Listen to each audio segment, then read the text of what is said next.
joined now by Calvin Dark. He's the principal and co-founder of RC Communications. That's a public relations firm here in Washington. Big week. Fiona Hill, first one up. The Russia expert resigned back in July. Talk to us about the importance of what she might have to say. Well, I think it's important because she wasn't a political person, so to speak. You know, she was the subject matter expert. So she's really going to be able to give in great detail what was the policy, what were the changes in the policy, and then what were the reasons behind those changes. And from what I've seen of what's kind of dripping out is that she supposedly has a photographic memory, which is probably why she's still testifying. Yeah, this is all going on behind closed doors. Kurt Volker's already spoken to these members of Congress. The Ukrainian ambassador who was dismissed has spoken. Congressman Jamie Raskin said earlier today, essentially everybody is telling the members behind closed doors that the phone call is just the tip of the iceberg. Kind of give me your sense of how the White House is going to react to all of this, because they don't really know what's being said behind closed doors. It's been easy for Trump to attack people when they've been in front of the cameras, like Mueller and Comey. Not the case here. Well, I think Adam Schiff made a very good point, two very good points.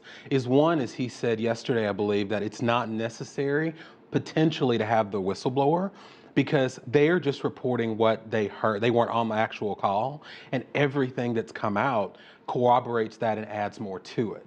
So that's the one thing. The second thing is holding these behind closed doors doesn't allow the White House or more politically oriented people who will be testifying to get their stories in line. And I think that that's a real important part. Speaking of which, Ambassador Gordon Sondland, who was a political appointee very close to Trump, seems to be, at least if you're reading the Washington Post article, ready to kind of throw him under the bus. It wasn't me that said this, it was the president, the quid pro quo, which also gets back to what you're talking about behind closed doors.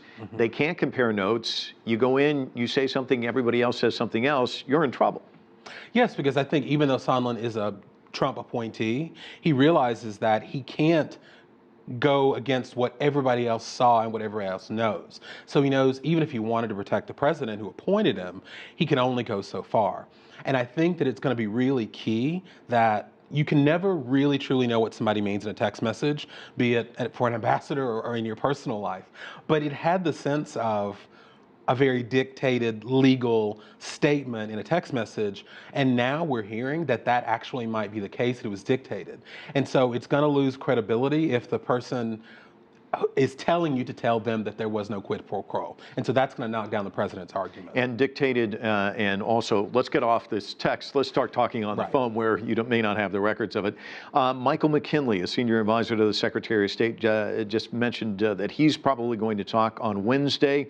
George Kent was Deputy Secretary of State in charge of Ukraine in the Obama and Trump administrations. He's talking as well this week. Gordon Sondland, we already mentioned. Is this kind of revenge of the bureaucrats? I mean, these are the actual real people in the trenches, a lot of them complaining that Giuliani had kind of this kind of shadow government, so to speak, running the situation in Ukraine. I think that could be it, because a lot of the people, regardless of their political affiliations, this is their life that they've dedicated to foreign service in their particular area of the world. And so I can imagine if they saw 20, 30 years of work being upended by someone who doesn't even have an official government role in the case of Giuliani. But even if they weren't, this is going to be the deep state. That President Trump has already signaled that that's who's going to be to blame.